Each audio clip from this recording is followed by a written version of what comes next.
I can. Say something again. Can you hear me? I have no idea why it was having difficulties. Now it is fine. Is it? Yeah, but our levels are nowhere near the same, so let me fix that. And saying the audio is low. My audio is low, your audio is high. Well, your audio is fine, actually. Let me fix mine. Whee! Well, that All changed right. something. Yeah, I fixed things. Okay, so now people have to tell us. There we go. Okay, people are saying it's fixed. All right. Okay. All right. So now, in theory, so I've got to go. But if you're interested, we're doing our weekly Discord discussion club at 3:00. So if you want to come and hang out on my Discord, what will we be talking about this week? Industries in orbit. So in 52 minutes, I'll put a link to the Discord. I don't even know how to make a link to the Discord.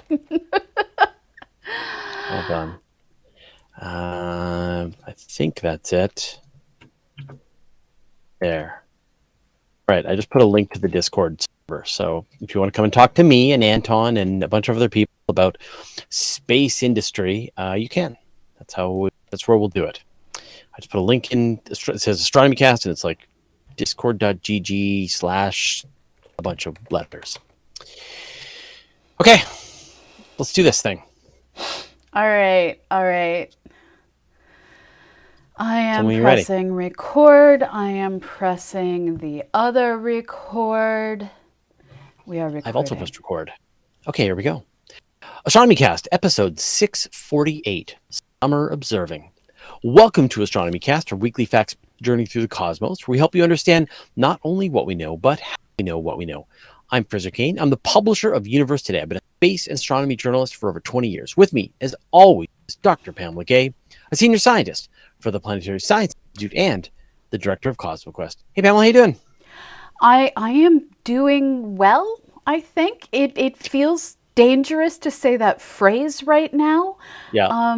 But I'm currently contemplating, is there going to be camping this summer? To go look at the awesome things we're going to discuss in this episode. Okay. Because prepping for this episode made me want to go camping. Yes, yeah, I have definitely been getting the itch to get out and do some hiking and some camping. There's a bunch of mountains I want to climb. The snowpack has been just ludicrous, though, so it's possible that we can't do any high altitude hiking this summer because there's still too much snow up on the mountain. People are still skiing in June up on the mountain right now. It's crazy. So yeah. That's the way it used to be when we were kids. Well, maybe not. Our mountains can get a lot of snow, but not all the way through till the summer. Like this is ludicrous. Yeah. Summer is officially astronomically here, and for the folks in the Northern Hemisphere, that means it's a perfect time to head outside and see what's happening in the sky. Today, we'll give you a good list of things to keep an eye out for with or without a telescope, and we'll talk about it in a second. But it's time for a break. And we're back. All right, people in the Southern Hemisphere, did you notice I made that disclaimer? We understand that you exist. We appreciate you, but it's going to be cold for you. And so you may want to stay inside. Or go on vacation up here. Or go on vacation to the north. Yeah, and maybe see a galaxy. They're neat. That was a subtle dig at the fact they have no galaxy in their sky. But anyway, but they have the large and small Magellanic Clouds, and that they are amazing. So they make up for it. All right, Pamela. Let's talk about this. So, man, do we do this every year? Almost. We often do this. Yeah. We will talk about some interesting things to see in the sky over the summer. So let's talk about some things that are transitory first, and then we'll talk about some old mainstays. And I think the thing that we should talk about that is not common is the rare alignment of the planets in the morning sky. Which is happening right now. Right now. And it's amazing because they even ordered themselves in order. So from the horizon up, right before sunrise, look to the east, and it goes Mercury, Venus, we're standing on the Earth, can't see look it. down at your feet Mars, for a second, then back right, up. Mars, Jupiter. It's amazing. They are all there in a line, all in a row, in order. Yeah. And this is rare. Like, this isn't going to happen again for several decades. Yes. And so if you see a bunch of planets in the sky and you aren't sure which ones are which, now you can go outside and they're all in a row. And so you can get to know them for how they look. Because, like, you know, when you see Jupiter, it's obviously different and bright. And Venus is ludicrously bright. But sometimes it's hard to know, like, is that Saturn or is that a star? Right. And now you can tell and learn them. Now, can you see Mercury from your house? If I go on the roof, otherwise it's lost to the trees. But we luckily have a hatch inside of our house to get onto the roof. And I may have done that a few times, mostly to find comets, because I have to admit it scares the bejesus out of me to go onto the roof. But a comet can be worth it. Yes, worth the risk. So then, no, I can't see Mercury. I've got mountains to the west of me and mountains to the east of me, and so I would have to go out to the west coast and then look, I guess, in the, you know, when it's in the western sky. Yeah, when it's an then I can see it. Yeah, because the only, you know, there's nothing between me and Japan at that point. But from the east coast of the island where I live, I've got the mountain on one side and then I've got the coastal mountain range on the other side, and so it's really hard to see that low down to the horizon is what you need. So then, like, what's the best way to take advantage of seeing all of these planets one after the other? Sadly, the best way to do it is to switch yourself over to being on a night schedule or get up at midnight. Let yourself get thoroughly dark adapted and set up a telescope at least a couple of inches in size, preferably more like a 4-inch, and just check them out one at a time and notice things like the inner planets are crescents, the outer planets aren't necessarily full disks. And what we're seeing is the planets actually have phases that we can see as we look at them traveling around the sun. Now, Mars is entering its closer period, isn't it? Yes. We're entering one of the Mars windows. And so that's a really good time to look at Mars. And then, of course, Saturn and Jupiter, again, look amazing in a small telescope. So, I mean, I think, you know, you can point them out with your eyes and go, yep, I'm looking at Mars. That's amazing. But to really see the polar ice caps, to see the rings of Saturn, to see the bands across the planet on Jupiter, to see the moons, you really want that small telescope. And don't get fancy about it. Like, don't get sucked into the latest $4,000 cyber telescope or the go-to telescope. Just a straight up, like a 4-inch Dobsonian, a 6-inch Dobsonian. With a 4-inch Dob, you want a small table so that you're not like awkwardly lying on the ground. Yeah. A 4-inch Dob on a little tiny folding table will make you happy. And a 6-inch Dob will do everything you want. Yeah, exactly. And what's cool about this is you look now and then over time you can see the planets diverge in their locations across the sky. And if you keep watching the different worlds, you'll see the phases of Venus change. You'll see Mars actually appear a little bit bigger and a little bit bigger as it gets closer and closer to being straight overhead at midnight. And it's in seeing things change that it really becomes possible to fall in love with the mechanics of our solar system as well as just the stunning views. Yeah. All right, we're going to talk about this some more, but it's time for the break. And we're back. All right.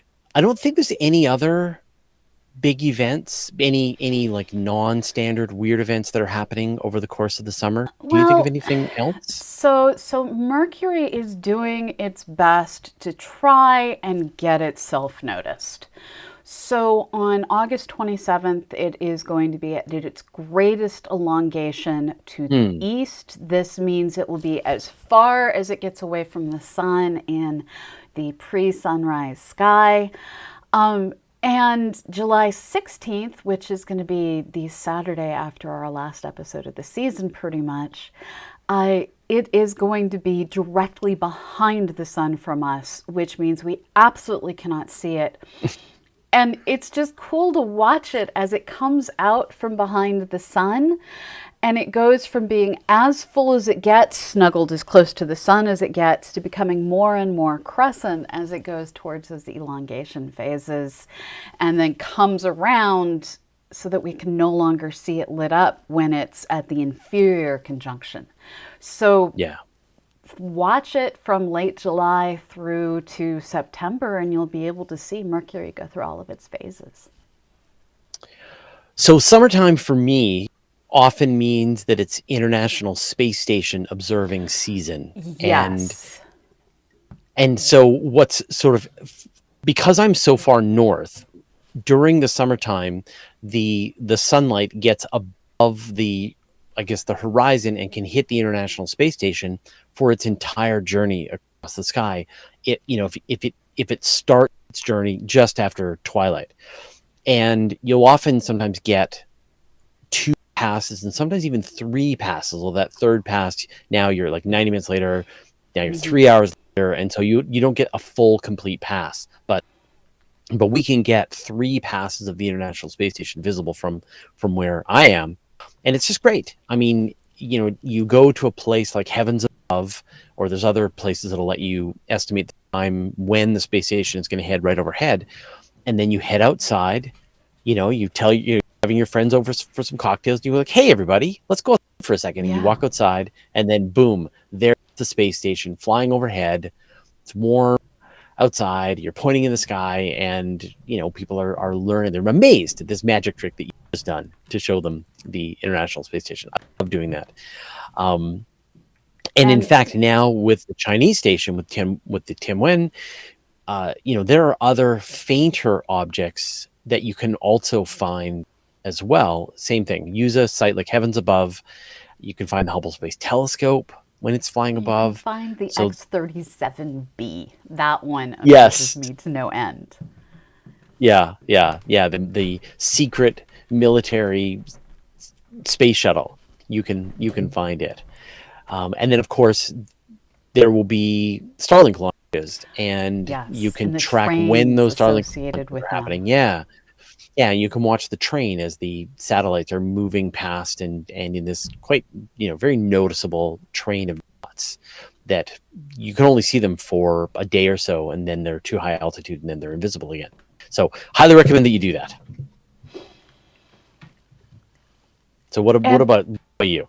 Well, so I'm trying to figure out, just go look up before the sky is swarming more than it is, and enjoy the satellites that we have now, before you become so overwhelmed with them later that you want to curse at them. Right. Yeah. So we're still in the satellites are cool phase, aren't we? Yeah, and right now we have July 18th through August 21st is going to be this wide swath of time when you can see the Delta Aquarii meteors, and this large swath of time is because it's from a comet that orbits every 5.3 years, and its orbit is moving enough that there's a large area of sky that it has left junk in over time. So with that particular meteor storm or meteor shower, we can see about 20 meteors an hour, and sometimes you can see about 20 satellites an hour. Mm-hmm. And it's super weird to be out there going, is that a meteor? No, that's a satellite. Is that no, that's a satellite. And so go out and just see what there is to see, and know that it's going to get harder and harder to spot the meteors and the swarming satellites over time. Maybe, unless it's going to be definitely if you're running a big observatory, but so far all of the Starlinks they turn invisible to the unaided eye, even with perfectly dark skies. Yeah. But who knows with the next generation, the Starlink 2.0s, which will be a lot bigger. We'll see how bright they are. Well, and it's not just the Starlinks. It's there's so many different communication satellites, weather satellites, Earth imaging satellites. And with thousands of satellites going up per year, even if the majority of those are Starlinks, there's still going to be a whole bunch of other stuff going up.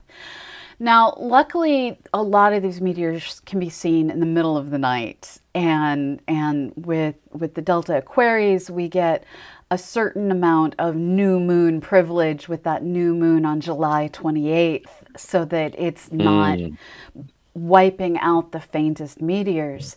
Unfortunately, the Perseids this year, which are normally such an amazing go out, watch them after midnight when most of the satellites can't be seen kind of meteor shower, they kind of have, well, the sturgeon moon. Right. Yeah, they're going to have a full moon. They're one day after the full moon. And so you're going to have that moon glaring all night, which, like, you think it's not going to be bad, but it's that bad.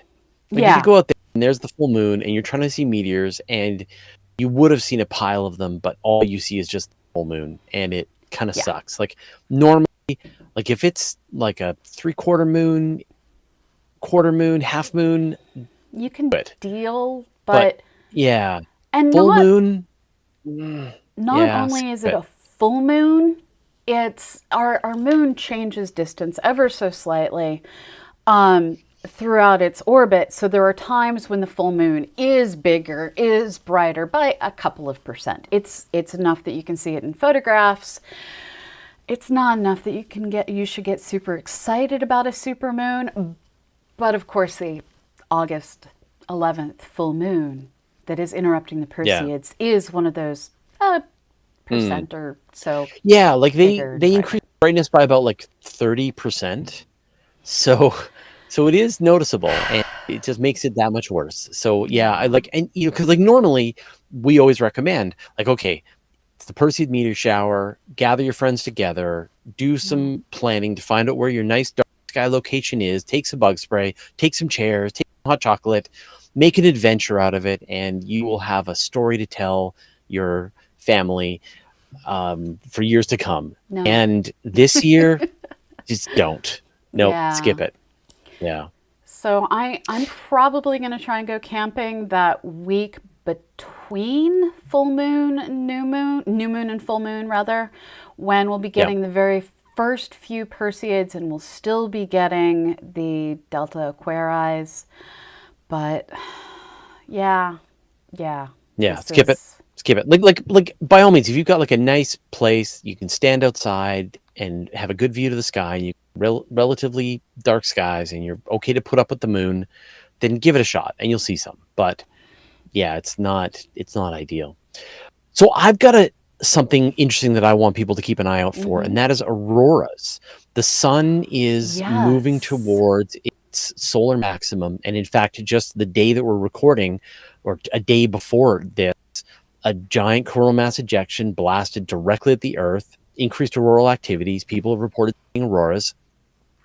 So you don't know when and where it's going to happen, but as long as you just keep track of the space weather, there must be an occasional aurora event over this summer. And it's, you know, they can happen any time of the year, and they're better in the winter because winter is longer, but still you've got a shot to see them in the summertime. And don't worry if you're too far south, like the sun has got so much activity, the solar storm's so strong that you can see, I would say, auroras down to northern Canada. Not northern Canada, northern California. New Hampshire. The best aurora I ever saw were in August in New Hampshire during the last solar maximum. So So take a line, run it through the United States, through the middle of the United States, and if you're north of that line, I would say give it a shot. When you see like a strong aurora alert, go outside and pre-plan in advance a place you can go that's to the north of where you are, that has a nice view to the horizon. Like if you can go to a lake or something, be able to see to the north, and so you keep an eye on the space southern weather. Edge of the lake. Yes. Look out look to the north from the beach. Yep. And even for the folks in the Southern Hemisphere, you can see auroras too. So now it's just everything's the opposite. So Yeah. look to this, go to a place that Stay on you the see to the northern south. side. Yeah. Look to the south. And be Yeah. able to look south, and hopefully you'll be able to see something. So, and I can't tell you when. You just have to keep track of the space weather. NOAA, NOAA. But if you just search for like space weather on Google, you can find what the current space weather activities are. There's apps. I apologize, I don't have an app that I like the best right now. No, I don't either for Aurora. I find they're kind of ad filled, and you can't rely on them. So I tend to just go to NOAA's website and search from there. So NOAA, do a search for that space weather. You should be able to find out when events are happening, and then I always say it's 100% of the auroras that you don't try to see. Yeah. Yeah, you never know just when you're going to get lucky. And even though the forecast says you have to be far more north, they'll show up in Maryland. They like to travel. Exactly. All right, we're going to talk about this some more, but it's time for the break. And we're back. All right, so let's talk about the things to observe in the summer sky that are annual crowd pleasers, just not during the full moon. So I think that summer triangle with the great Milky Way sprawling across it as Cygnus the Swan flies along. It's a wonderful time of year to just get to know the nebulae, the star-forming regions, open clusters. I'm a December kind of person, but the summer sky is when you get to see our own galaxy. It's in the winter that you can start to escape to the rest of the universe, but the summer belongs to the disk. It belongs to all that dust and gas that is so annoying to extragalactic astronomers and those of us interested in the stuff in the outer halo. But if you want to see stars, just forming and everything else, now's the time to look. And if you've still got that Dobsonian telescope that you bought for the planets, then you can definitely put it to work. If you see some fuzzy bit in the sky, point the telescope, see what you can see. You can get a book and learn some of your constellations. You can see where some of the open clusters are, where some of the globular clusters are. There's a lot to see in the sky, nebulae, planetary nebula, all kinds of good stuff. But it's also great to use a pair of binoculars. And we talk about this all the time. What binoculars do you recommend for this kind of thing? I would say nothing less powerful than 10 by 50s. And that is a good size for small hands. It gives you a large swath of the sky that you can see. It's a great beginning pair. And that is saying it's going to magnify it by a factor of 10, and you have this 50, I believe it's millimeter aperture of light that's letting the light in. And that combination lets you start to see all of the Messier objects as at least being fuzzy points on the sky when you're in a dark place. It won't work if you're not in a dark place, but for a dark place, that gets you the entire Messier catalog as little fuzzy spots. And from there... Some better than others. I mean, some are really impressive in a pair of binoculars. Yes, globular clusters, one of my favorite objects for this time of year, late at night going into the early morning, and it will get earlier and earlier as the summer progresses, there's the Beehive cluster, which is off the constellation Cassiopeia. It is two different clusters that are side by side and form a double puffball. And it looks kind of like you might imagine one of those cartoon beehives looking. It's just cool. There's so many different things to explore. And for me, I think my favorite memories are before I actually knew how to consistently find stuff. From when I would just go outside with binoculars in the summer and so much bug spray.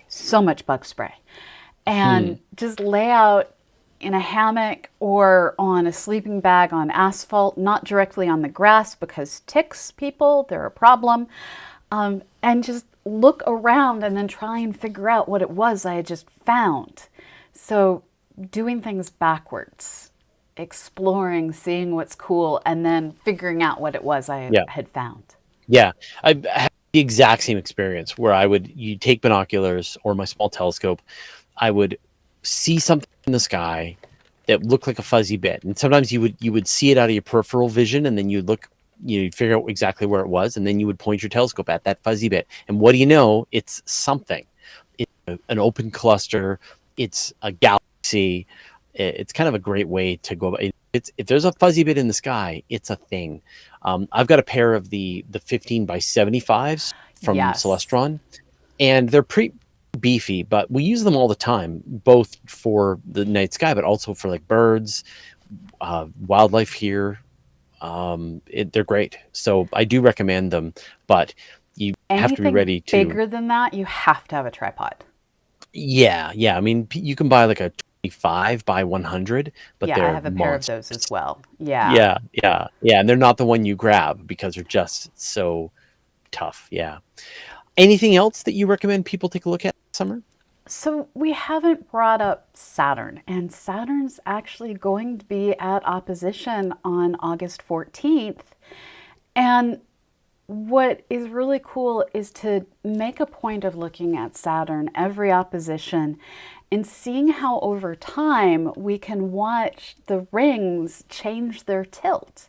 So every year opposition is going to appear a slightly different point in the year, and every year those rings are going to appear slightly different as it orbits and we get to align with it at a different point in its orbit. And with opposition at August 14th, that means it will be straight overhead then, but we'll get to enjoy it for pretty much the entire summer. So if you've never seen Saturn through a telescope, it is one of those objects that you look at and most people's initial reaction is that real?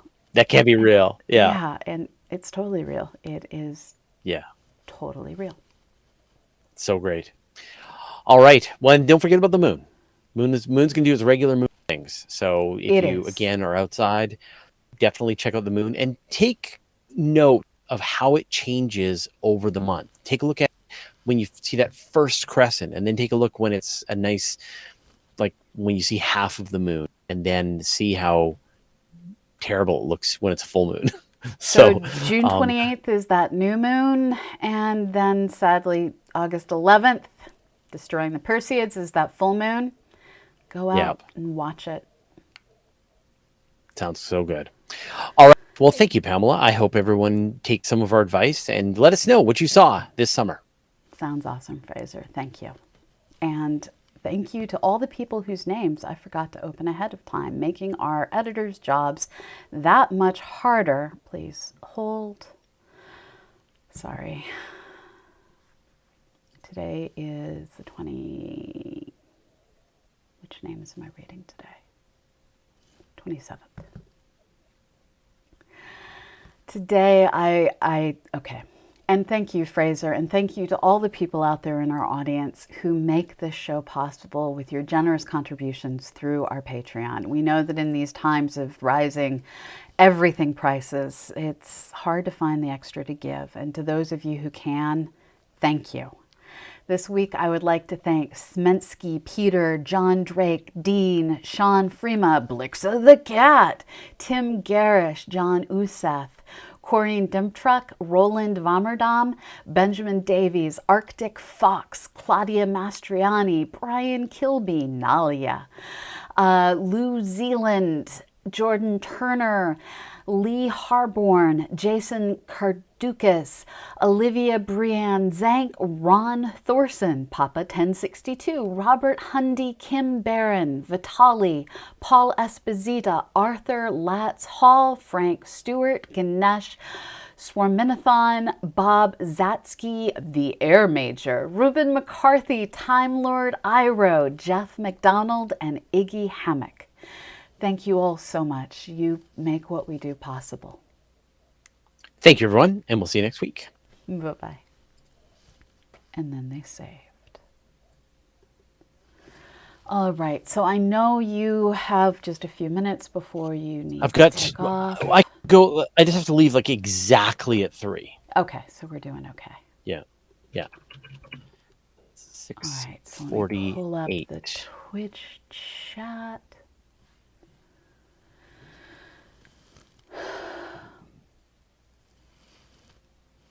I have a lot of windows open.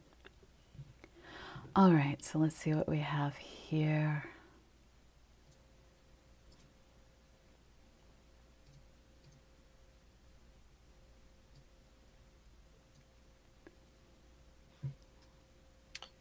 So Nancy asks, "Are we getting up and close and personal with the cougars and bears on my property? And how?" Oh, really? I think at this point, yeah, we've had like the same bear, like a young bear, come by almost every day. That's awesome. You can see he's got like his bear? fur's really scraggly. Yeah, just a black bear, and he's a young one, so he's quite small. He's got this sort of really scraggly hair as he's losing his winter coat and switching to a summer coat. We've had a big black bear. We've seen him a couple of times come through the property. We've had a mama and a baby, but I didn't see it. It was one of the construction workers saw it in a tree. And the best thing is we had a cougar. So we had a cougar come up about a week ago, and it was like early in the morning, like 5 a.m. and Carla and I both happened to be up at the time, and she was like, "Oh man, there's a cougar outside." And you could see this cougar was laying in our road on our driveway, just flicking his tail, and then he got up and wandered up towards the shop and then went into the woods. And we've seen him on the camera at night before, but this is the first time we saw him during the day. And this is the first time I've ever seen a cougar with my own eyes in my whole life. And we have the highest, I keep saying this, we have the highest concentration of cougars in the world on Vancouver Island. And this is the first time I've ever seen one, even though I've lived here my life. The only time I've seen them IRL is when I was observing at McDonald Observatory, and that is not when you want to see them. I much prefer how you saw one from inside your house instead of walking between homes. Yeah, well, it's possible I went outside and stood there looking at it. But yeah, no, it would be, you want to be the one who sees the cougar. You don't want to be, realize the cougar's been watching you from up close. Yes. Yeah, I've heard my share of those stories as well, where a person will be walking along and then go right underneath the cougar and realize the cougar was just like watching them the whole time from a tree. Just like, ugh. Arjun asks, are there any dark sky parks in Canada, or is that just an American? It's a worldwide thing. There's dark sky parks in Canada. There's one. Yeah, go ahead. There's one in just outside of Vancouver, in Abbotsford. Been there actually. It's pretty cool and dark. It's great. Large parts of Canada are dark sky reserves naturally. Yes. But in and around almost all the major cities, there are dark sky parks. That's amazing. We don't have that here. I mean, we have them, just not in that kind of numbers. Well, we have less major cities as well than you do. That's true. Like I can see, I live in a city of, say, 50,000 people, and you can see the Milky Way from downtown just looking up. So. Wow. We just have, but because there's a bigger gap around that city to the next city, right? Like it's a hour drive to the next big city. See, it's like that in Texas. Like Austin to San Antonio is 3 hours. Austin to Houston is 3 hours. Austin to Dallas is 3 hours. Yeah. And there's a lot of good parks, but they're not necessarily dark sky parks in particular. So you end up with like parking lot lights and stuff like that. Yeah, yeah. Parking lot lights are the bane of my existence. A bane of my existence. Joan asks, is there a way to keep them off the property? Like something you can plant around the property to keep the cougars off? No way. We want the cougars on the property. We want the bears on the property. Yeah, yeah. If you don't have cougars, you have too many deer. And then you have to have hunters. I would rather have cougars than have to have hunters. Yeah. Yeah, I mean, I'm sure wherever you live, like the thing that we don't have here are snakes or venomous bugs. And I don't have those ticks. Like I could lay in the grass all night and not get ticks, and we don't get mosquitoes. Well, we get some mosquitoes, but not a lot. And we have no venomous snakes. And so I can just tromp through waist-high grass all day and never worry.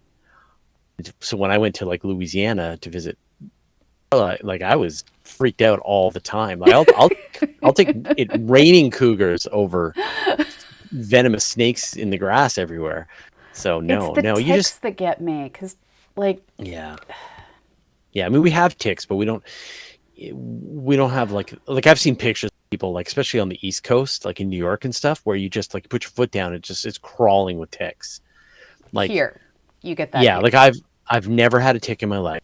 Yeah. Carla has had two, and I've heard stories of people getting ticks and people even getting Lyme's disease from it.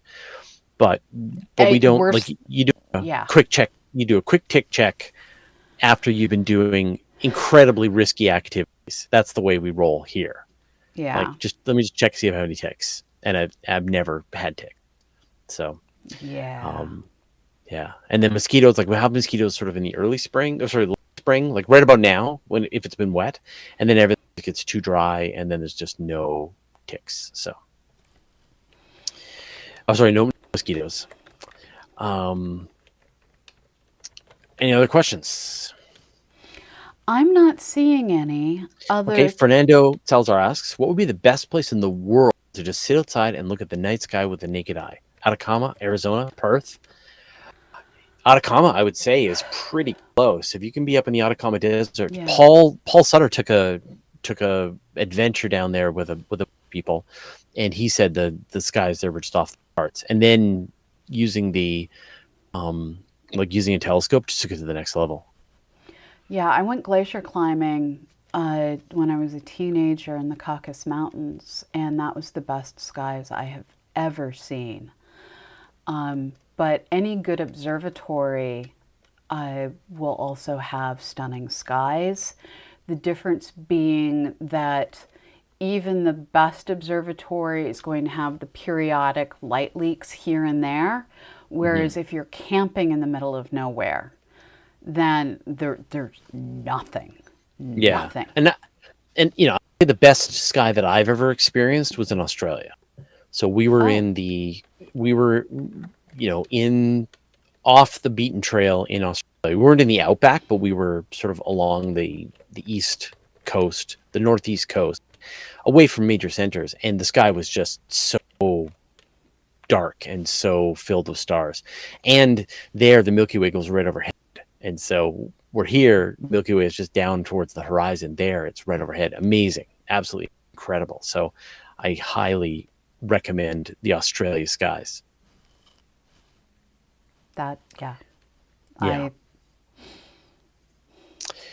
Arjun, does dark matter make things harder to see as well as lens them, like defocusing them? I mean, it does it at the kind of scale that unless you're using adaptive optics, you're not going to be able to notice. Your typical telescope, your typical astrophotography or photometry system isn't going to be able to see the differences in shape of background galaxies. Yeah. I mean, they do these surveys with using dark matter to sort of, or they measure the warping of stars and use that to map out the distribution galaxies. of galaxies. Yeah, sorry. Yeah. They map out the distribution, the warping of distribution of galaxies, and use that to map out where the dark matter is. Yeah. But I mean, I guess it's making them a little but it's all done at the statistical level where they know if you average together a bunch of galaxies, it should average out to a circle on the sky.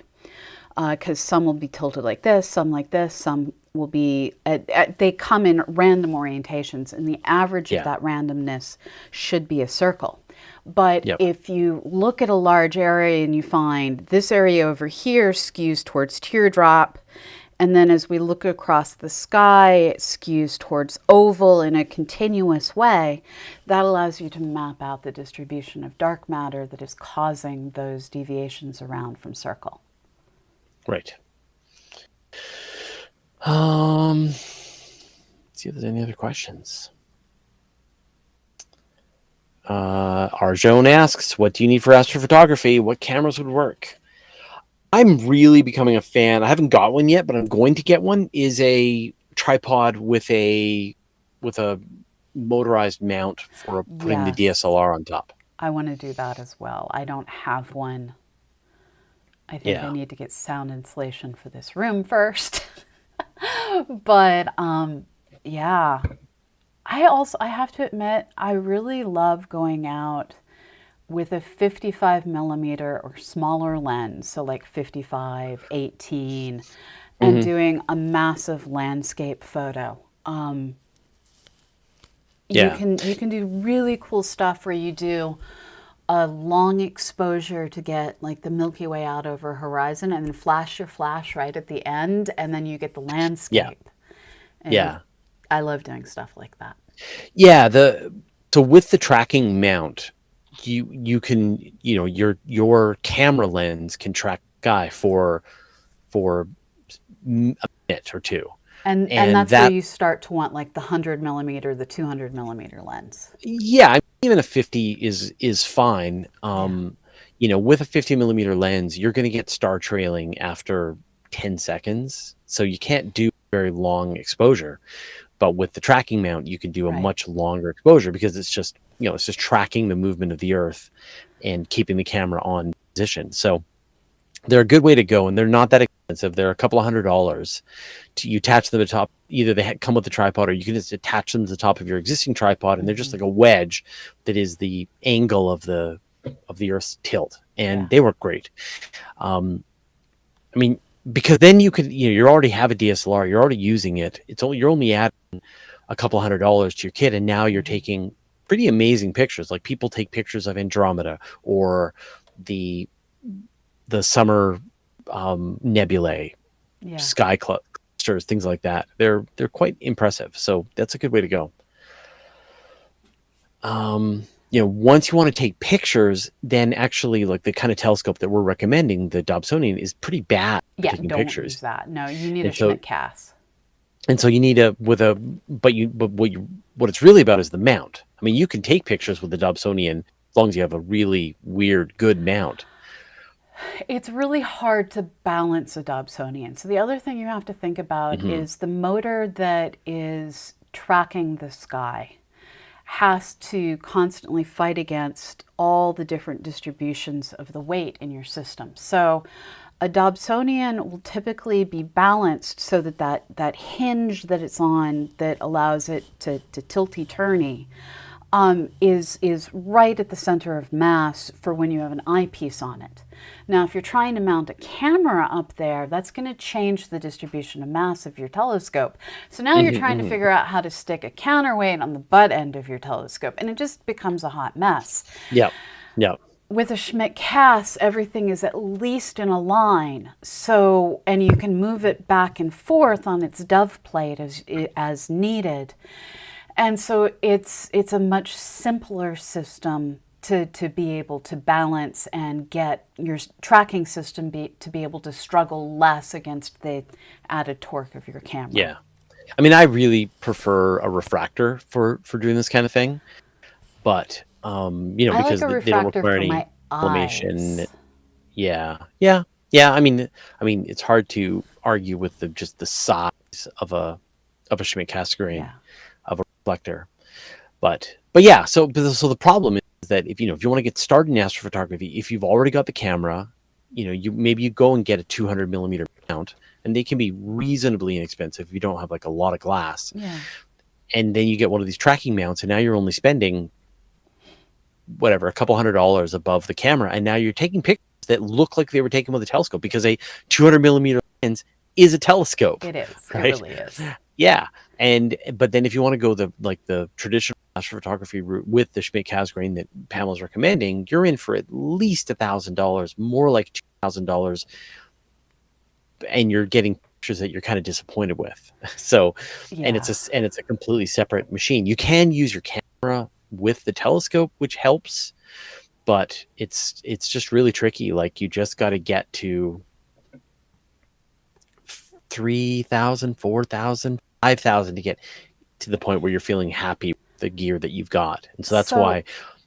exhaust yourself, exhaust your little heart with the tracking mount, and then when you're sick of that, then consider buying the telescope. And one of the things I've been looking at is, so the lower the F ratio on your lens, it's just one of the numbers on the side. You don't need to understand what it means, other than the lower that number is, the faster you can gather light. And I've been taking a look at lenses that are extremely flexible and would allow me to take just one lens on vacation with me, because they go from, I want to say it was something ludicrous like 55 to 400, which is like all the distance. But they had so many different optical pieces inside the lens that each surface scattered a little bit more light, a little bit more light.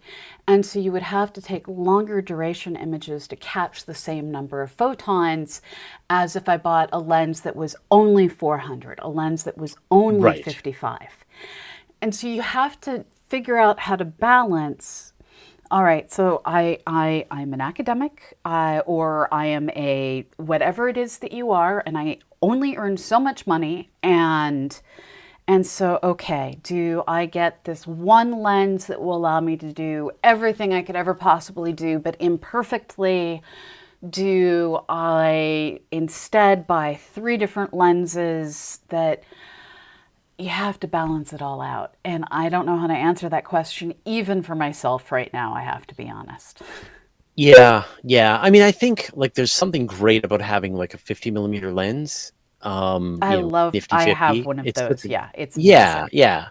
And, I had a 1.4, f1.4, so a very fast version of a 50 millimeter lens. You can use it in low light. You don't have to have a flash. You're taking very casual, candid pictures, and they're great. I think, I would just stick with that one lens, like the 50 millimeter, and then take pictures with a